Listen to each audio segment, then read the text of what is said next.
It's great being part of this U.S.-India Strategic Partnership Forum, as always is. My good friends Mukesh and Bill Blair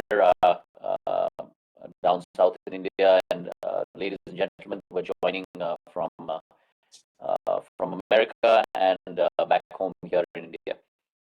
It's great to be part of this annual leadership summit.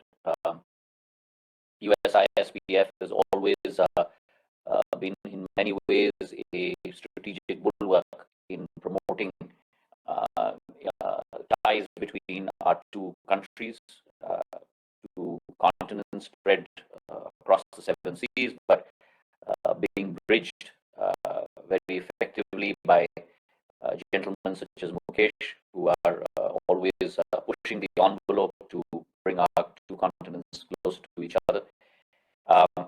It's a great pleasure to be here. In fact, in both my capacities as Minister of Civil Aviation and Steel, I think in both areas there are tremendous synergies with the US, where we can grow together, learn together, and prosper together. I was in the US and Canada for a week a couple of months ago.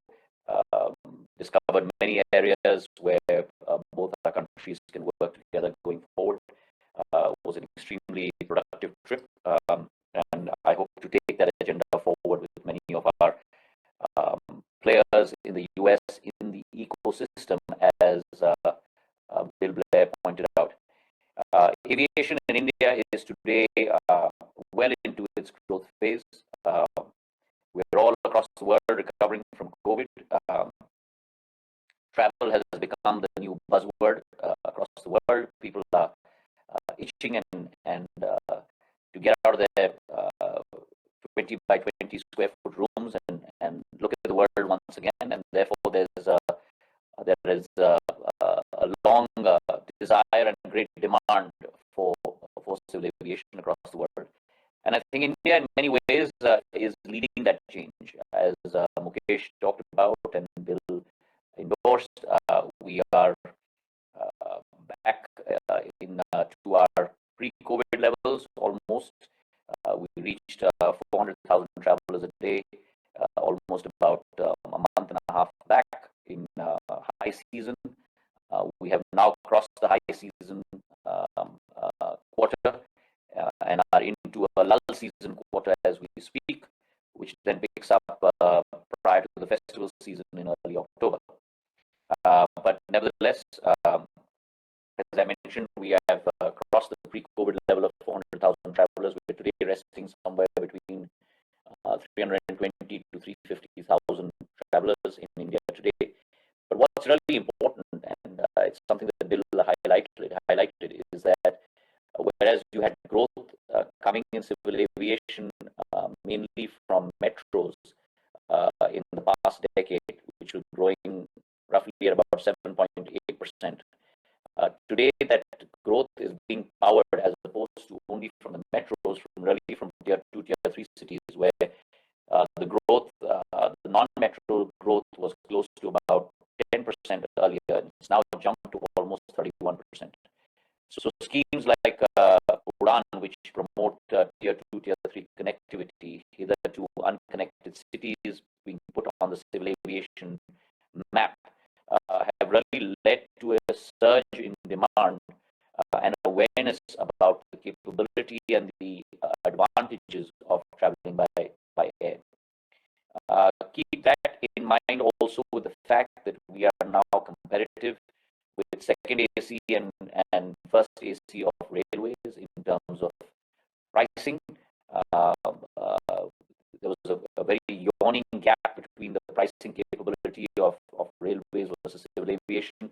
With competitiveness, that gap has come closer over the last couple of years, and that too has led to a great fillip in the area of civil aviation. We have 144 million discrete travelers, 144 million total travelers in India today, domestically, and turning into the third largest domestic aviation market in the world. But mind you, this penetration on a cumulative basis is of our total population, and many of these are repeat travelers. And therefore, the opportunity that beckons us in the future, near future, is tremendous. If you take discrete travelers, you're looking at roughly 3% or 4% of India's population in terms of penetration for civil aviation. And therefore, no pun intended, but the sky is the limit in terms of the potential going forward. Similar is the case with airport connectivity, because as you increase the infrastructure on the ground, it allows for a fillip for greater penetration and greater penetration as you go down that route. India had 74 airports up until 2014, almost one airport per year from our independence. Today, in the last 8 years, we have built 68 airports, waterdromes, and heliports. So we have almost doubled our infrastructure capability in the last 8 years, from 74 to 141 at last count.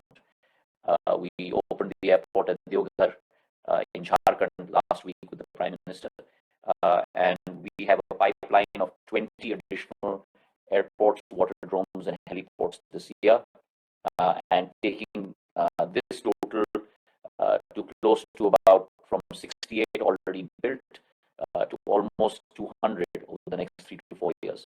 So that is the size of our growth on airport infrastructure. As Bill talked about, my focus is not purely on airlines and airports, but I believe that it's important to put the pillars on the ground for the ecosystem in civil aviation today. And those pillars encompass the future harbingers of growth for the sector. So if we look at some of the sectors that we need to look at, a few of them, such as Bill talked about, when you look at air cargo, tremendous potential there. In fact, in COVID years, it's been the silver lining among many dark clouds. A number of freighters have grown from 7 to 28. Our market share of international cargo has grown from a measly 2% to 19%. The cargo carried from 2013-14, which is at 2.3 million metric tons, has grown to almost 35 million metric tons, 3.5 million metric tons in 17-18, and we are hopeful to take it to 10 million metric tons by 2035. So that is our target on a monthly basis. Again, we have surpassed a pre-COVID level of 281,000 metric tons to almost 300,000 metric tons in the month of October last year. So cargo is going full throttle. I-Class, which is our domestic government company that's setting up cargo facilities, is also growing at a very fast clip, set up in 2016, going from almost nil cargo facilities to almost 35 as we speak, and building out another 23 cargo facilities. Analogous to this is really Krishi Udan, because the concept of really connecting farm to fork, or in our case, really agriculture to aviation. So translating F to F to really A to A.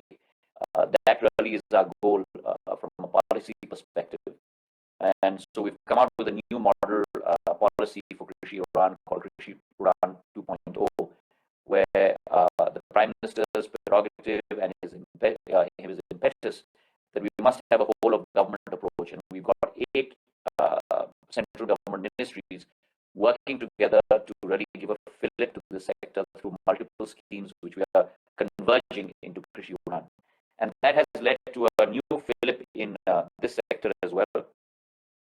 We have increased our tonnage of perishable transportation of perishable goods from 84,000 metric tons to almost 110,000 metric tons, a growth of 30% in a calendar year alone.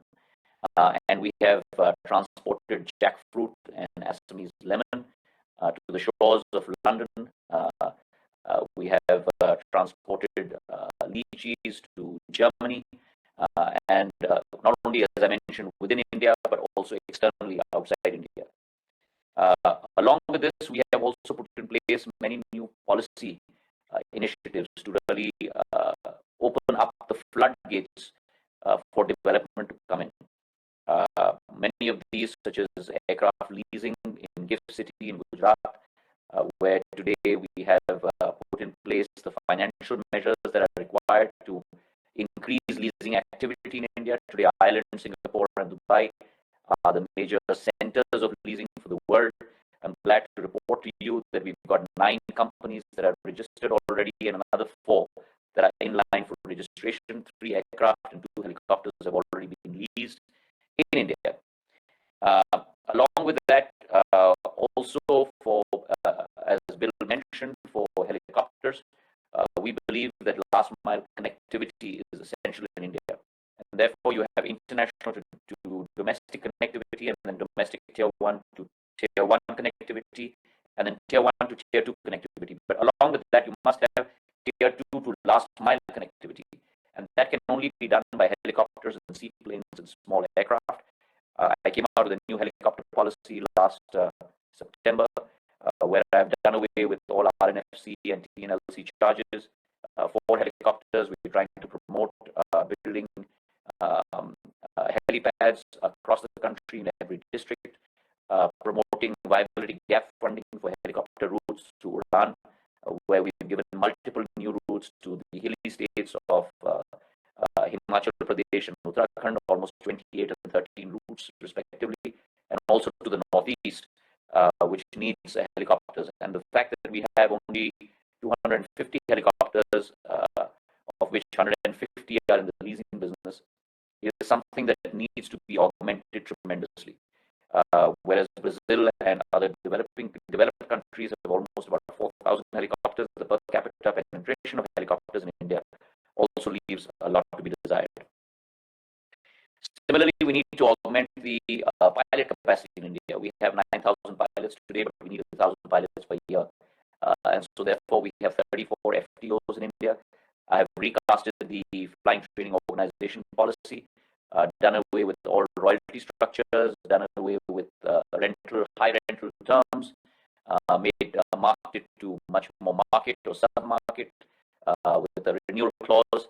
And therefore, whereas we have 34 FTOs in place in India today, we're going to see another 9 FTOs in 5 airports come up within this financial year, and another 6 that we have bid out in the second round in another 5 airports. So our capacity of FTOs is going to go from 34 to almost 50 in the next 12 years, thereby saving foreign exchange and building up our arsenal of providing human resource to a growing civil aviation space, which, as Bill pointed out, has grown from a fleet of 400 to almost 720 today, and growing at about 125 aircraft acquisition per year going forward. Along with this is a very new but promising sector, which is the sector of drones. I'm not going to talk in a great deal about it, but I think Mukesh and Bill have already alluded to the fact that we've got a new policy in place. But I think success for any new sector lies on 3 legs of a tripod. The first is forward-thinking policy, which I believe the new drone policy inherently augments. The second is to put in place incentives for a new industry to really take birth. And we've put that in place with the PLI scheme that Bill referred to. The only data point I want to give you there is an industry which is a turnover of 60 crores. We have put in place a PLI scheme of 120 crores over 3 years. So we are really giving a great push to this sector. And finally, the third tripod is of demand creation. And we're doing that ourselves by ensuring that all our ministries in the government of India actually use drones for all their work. So, for example, the Ministry of Rural Development, through the Swamittva scheme, is doing the cadastral survey of all rural lands for each citizen of our country using drones today. The Agricultural Ministry is using drones for pesticide spraying as well as seed ingraining into the soil. The Power Ministry is using drones for checking transmission towers. The mining industry is using drones to inspect mine shafts. The Home Ministry is using drones to look at disaster rescue relief as well as inland security. And so therefore, this architecture is in place of a policy, a robust policy with an incentive mechanism as well as demand creation from the government side. Finally, just to keep my comments as short as possible, we look to the future. And looking to the future, we are looking at connectivity to our far-off border areas in the Northeast by taking the last mile initiative, by connecting through our Dornier 228 aircraft, our advanced landing grounds, our Army and Air Force landing grounds, and using those for pods to ensure connectivity from far-flung places into the mainland of the Northeast. We're also taking international UDAN and providing the Northeast as a base for the rest of the Outlook East policy countries across the border from Myanmar to Bangladesh to Laos to Cambodia and those countries. We're also looking at creating a hub in India. Unfortunately, due to the slow growth of aviation over the last 3 to 4 decades, our international traffic has been based out of hubs outside India. But we need to create a hub domestically, and that's what we are looking at with some of our domestic airlines. And in addition to that, also as responsible citizens looking at decarbonization, I put in place a plan with the Airports Authority of India, which today has 110 of our 141 airports, to look at decarbonizing and basing on complete renewables 94 out of those 110 airports by the year 2024. And so we have a very aggressive decarbonization plan for our airports. Similarly, sustainable aviation fuel for our airlines, SAF, that's something that we're looking at very aggressively. And finally, also looking at a tangential avenue, but which promotes a new sector in India, which is aerosports policy, promoting hang gliding and activities such as that through a new policy which will really spawn a new industry in the days to come. So with those initial comments, I'd like to hand over to Mukesh. I'm sorry I've taken a longer time than I initially thought, but thank you for your patience, and I hope that provides some food